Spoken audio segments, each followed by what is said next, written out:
हाँ जैसे मुसलमाननि साइमन कमीशन के अपोज़ कयो ऐं ऑल पार्टीज़ कॉन्फ्रेंस घुराए, उन में हिकिड़ी कमेटी फॉर्मुलेट कयनि जंहिंजो जेको आहे सो हेड नेहरू खे कयनि। त उन्हनि जेको आहे सो हिकिड़ी रिपोर्ट जेका ड्राफ्ट पेश कयो, उहो ड्राफ्ट जेको आहे 1928 में पेश कयईं। उहो ड्राफ्ट नेहरू रिपोर्ट जे नाले सां मशहूरु आहे, नेहरू रिपोर्ट 1928। ठीकु। हाणे नेहरू जेको ड्राफ्ट ॾिनो, उन ड्राफ्ट में छा ॾिनई त उन ड्राफ्ट में उन हिकिड़ी शइ इहा लिखी त नंबर 1 जेका ॿुधायईं त dominion status for India, dominion status for India, India खे हिकिड़ो जेको आहे सो डोमिनियन स्टेटस ॾिनो वञे, जंहिंमें उन्हनि जी जेको आहे सो राय खे इम्पोर्टेंस ॾिनी वञे, उन्हनि जी मर्ज़ी खां सवाइ का अहिड़ी शइ न कई वञे जेका उन्हनि जे ख़िलाफ़ु हुजे, माना डोमिनियन हुजनि। ठीकु आहे। ॿियो उन्हनि जेको आहे ॾिनो त जेको आहे सो राइट वोट जो जेको राइट आहे, वोट राइट जेके बारे में ॿुधायो त मर्दनि ऐं औरतुनि खे इक्वल हुजणु खपे। ठीकु आहे। औरतुनि ऐं मर्दनि खे वोट जो राइट इक्वल हुजणु खपे ऐं 21 सालनि खां मथे एज जेका आहे 21 साल एज रखनि। ठीकु आहे। 21 साल खां मथे जेको बि हुजे, उनखे मर्द हुजे चाहे औरत हुजे, उनखे राइट टू वोट इक्वली हुजे। टी जेका उन्हनि पोज़ीशन रखी जेको आहे सो जेको कॉन्स्टिट्यूशनल हेड हूंदो, constitutional head of the state, इहो रीजन कॉन्स्टिट्यूशनल हेड कंहिं बि प्रोविंस जो या एरिया जो हेड जेको हूंदो उहो गवर्नर जनरल हूंदो। ठीकु आहे। गवर्नर जनरल हेड कंदो। ऐं ॿियो उन्हनि इहा डिमांड ॾिनी फेडरल गवर्नमेंट सिस्टम हुजे, फेडरल गवर्नमेंट सिस्टम हुजे। ठीकु। फेडरल गवर्नमेंट सिस्टम हुजे ऐं पर उन में जेको आहे फेडरल में वरी बाई कैमरल सिस्टम हुजे। ठीकु। बाई कैमरल माना 2 हाउसिस। ठीकु आहे। माना फेडरल गवर्नमेंट सिस्टम हुजे, जेको फ़ैसिलो थिए, जेके डिसीजन्स थियनि फेडरल मां थियनि, सेंटर मां थियनि, उहे सूबा जेके हुजनि सॼा रिस्पॉन्सिबल हुजनि सेंटर खे। जेको सूबनि पहिरियां प्रोविंशियल ऑटोनॉमी जी ॻाल्हि हूंदी, उहा ऑटोनॉमी ख़तमु करे फेडरल सिस्टम हुजे, हिकु सिस्टम हुजे, उते 2 हाउस हुजनि, अपर हाउस ऐं लोअर हाउस हुजे। ऐं प्रोविंसिस खे जेके शयूं करणियूं हुजनि उहे जेको आहे सो डायरेक्टली जेको आहे सो कंसल्ट कंदा फेडरल सां। ठीकु। जेको आहे सुप्रीम कोर्ट ठाही वञे, सुप्रीम कोर्ट ठाही वञे। ठीकु। ऐं मुसलमाननि जी जेका डिमांड क़बूल थी हुई पहिरियां सेपरेट इलेक्टोरेट वारी, उनखे जेको आहे उन्हनि ख़तमु कयो, सेपरेट इलेक्टोरेट खे वेनिश कयनि।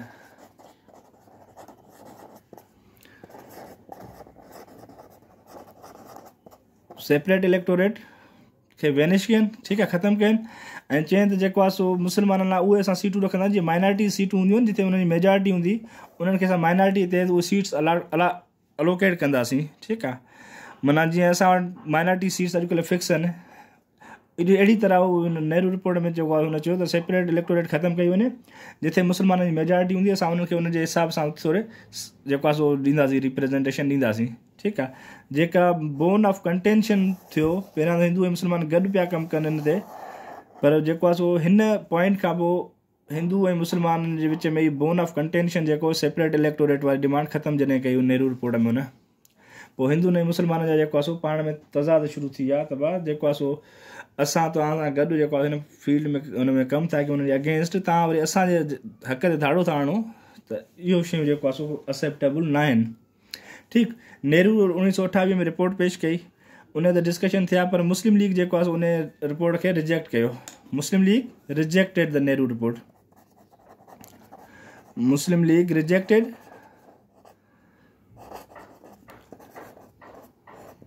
ऐं सजेस्ट कयईं कुझु अमेंडमेंट्स। ठीकु आहे। ऐं सजेस्ट अमेंडमेंट्स कयईं। कहिड़ियूं सजेस्ट कयईं अमेंडमेंट्स? त भाउ हीअ जेको तव्हां शयूं कयूं आहिनि, इन इहे शयूं ईअं न हुजनि ऐं उन्हनि में हीअ शयूं ऐड कयो।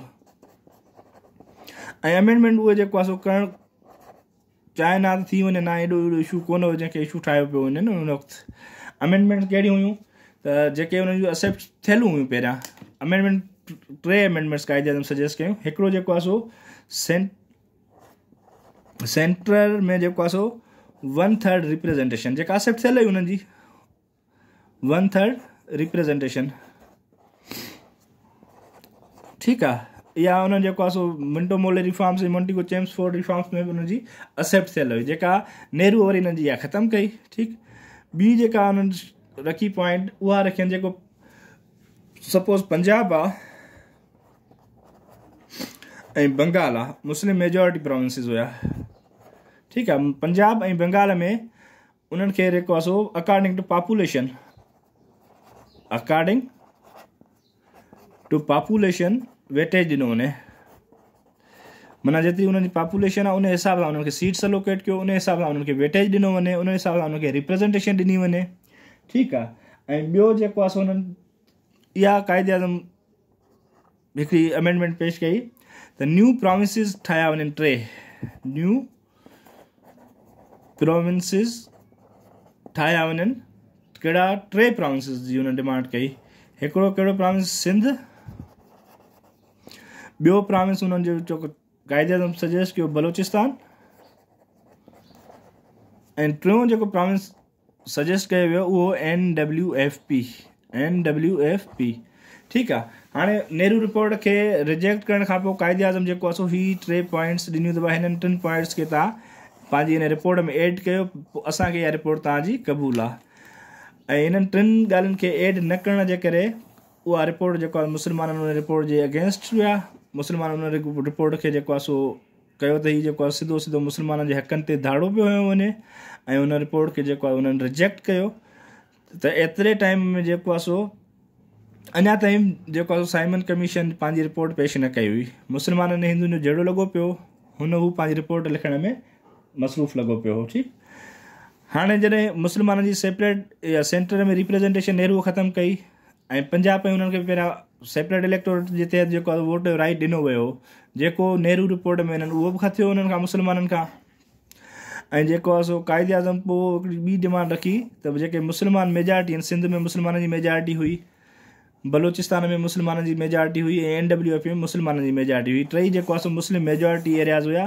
त क़ाइदे आज़म चयो त हिननि 3 खे जेको आहे सो सभु कयो वञे, प्रोविंस कयो वञे।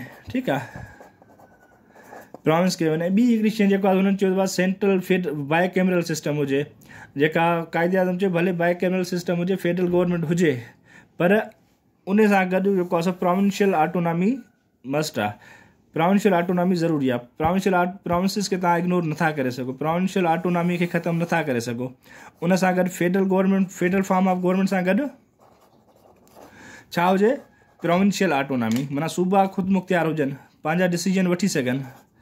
प्रोविंशियल ऑटोनॉमी मस्ट आहे।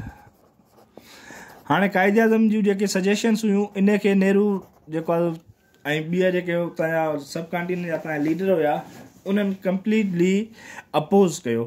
चवनि जेका रिपोर्ट असां ॾिनी आहे उहा रिपोर्ट एक्यूरेट रिपोर्ट आहे, उन रिपोर्ट में कंहिंखे असां इग्नोर नाहे कयो। सभिनी जा राइट्स असां जेको आहे सो सभिनी जे जेके मेजॉरिटीज़ हुयूं हर शइ उन्हनि खे नज़र में रखंदे असां जेको आहे सो इहा रिपोर्ट पेश कई आहे। इन रिपोर्ट में का जेको आहे सो चेंजिंग न थींदी। उनजो नेहरू जो रिजिड एटीट्यूड जेको हुयो उन में जेकॾहिं थोरी लीनियंसी करे ऐं थोरो कंसंट्रेशन कनि हा त मुस्लमान ऐं हिंदुनि जी जेको आहे सो पाण में इख़्तिलाफ़ न वधनि हा।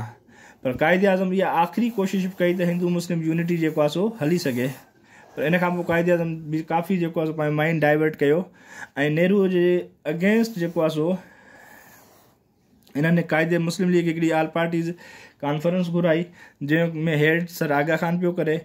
उते क़ाइदे आज़म चयो त मां नेहरू रिपोर्ट जे अगेंस्ट जेको आहे सो पंहिंजा 14 पॉइंट्स ॾींदुसि। ठीकु। नेहरू रिपोर्ट जे अगेंस्ट में हुन 14 पॉइंट्स ॾिना। नेहरू रिपोर्ट जे अगेंस्ट में 14 पॉइंट्स जेके फेमस आहिनि क़ाइदे आज़म जे 14 नुक़्तनि सां।